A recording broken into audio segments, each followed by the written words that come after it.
I'm going to talk about a typical morning you had and some of the thoughts you were thinking. And I'm going to talk through some of the video that you're seeing and describe it a little. This is a bunch of video from when I was taking a trip to West Virginia with my sister to stay in a cabin that one of my friends rented for her birthday. I took a bus from New York to Baltimore a day later than I wanted to because of a snowstorm. And then from Baltimore, my sister drove to Berkeley Springs, West Virginia. You wake up at 7:30 a.m., so you could hit the snooze button a bunch of times before you really have to get out of bed. You live in Crown Heights on St. Mark's Avenue, and you think about how different it is from St. Mark's Place. You think about the city and you think about the country, and you think about how people make fun of the country, and you wonder if they've ever been to the country, if they've seen wild horses, or if they've picked wild blackberries, or swam in a spring in the middle of the woods.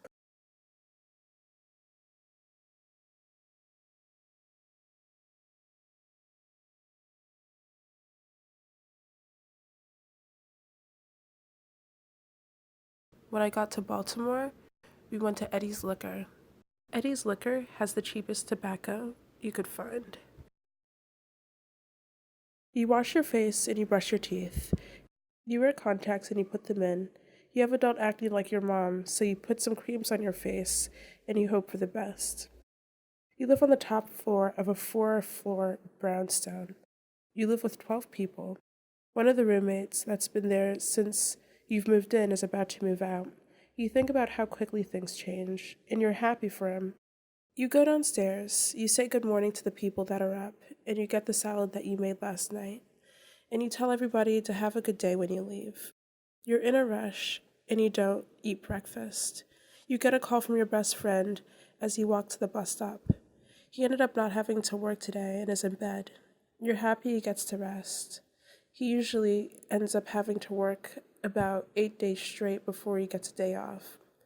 You're happy to talk to him, but you have to get on the train. You hang up. Later, he sends you a video of his nephew being a cute baby. His nephew is 2 years old. His nephew is growing up with a dog. You grew up with a dog.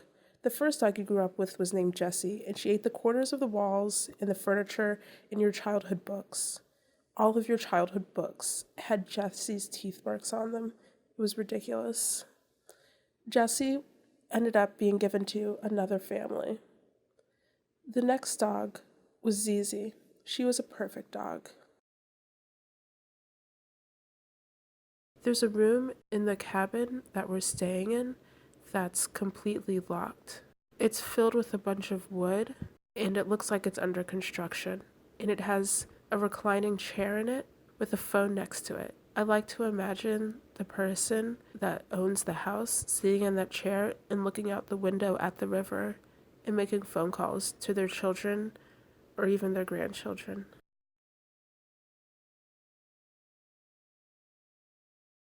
You get off the train. You saw an old friend at the stop once, and you hope that maybe you'll see him again. You don't. You walk to the bagel place near the station and you get a coffee. You usually don't actually get a bagel, but when you do, you get a cinnamon sugar bagel with strawberry cream cheese.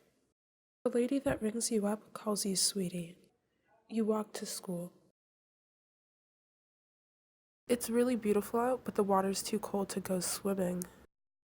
I go outside and I walk down the steep path to the water, and I look down the river and I see mountains. I'm not used to seeing mountains because I'm from Florida. Being from Florida feels more significant now that I'm so far away.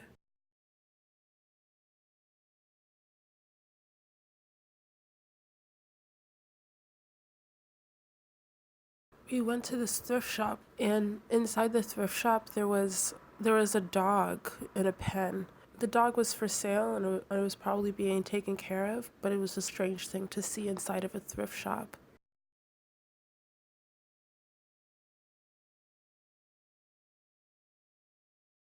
You get to school, and you see an old professor in the elevator. You don't notice him for a little bit because you're listening to your music on your headphones. You're listening to Crypticize. Your best friend told you about that band. You love that band.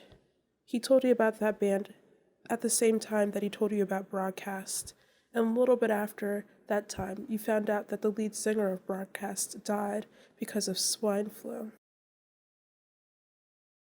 You talk to your old professor. He congratulates you on a show that you're in downstairs and gets off the elevator to go teach his class on the 6th floor. He's teaching a drawing class. You have trouble drawing from life. You just can't see what's actually there. At least that's what I think. I just can't see what's there. I just don't understand. You get to work early. Today you're applying for classes for your last year in grad school. You think about how all these things feel like forgettable moments between the stuff that really matters. You think about how one of the most memorable moments in your life was throwing rocks at a moving train in front of the shit shack. You think about how you get a similar feeling from punching holes in leather. You don't know why you get that feeling from punching holes in leather. This is where King's Beauty Supply is, and also the people in the parking lot. The people in the parking lot, they could help you fix your car if you ask them.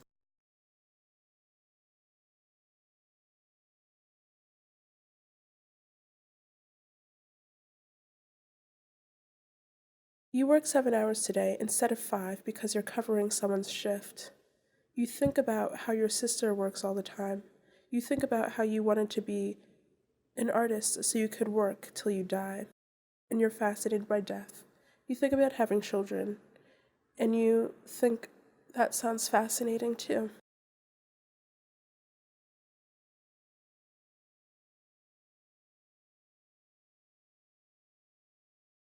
That's my sister's house. Her neighbors that live on the other side, sometimes it sounds like they're about to kill each other. Sometimes when I'm staying at her house, I could hear her neighbors screaming at each other through the walls.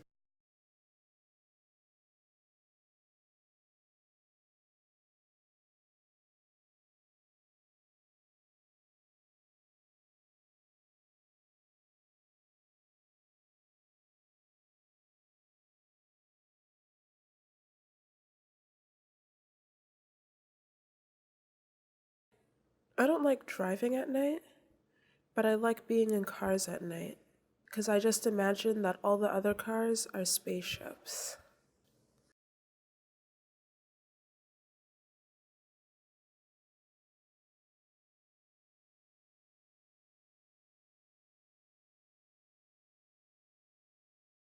You eat oatmeal for breakfast, and your day continues.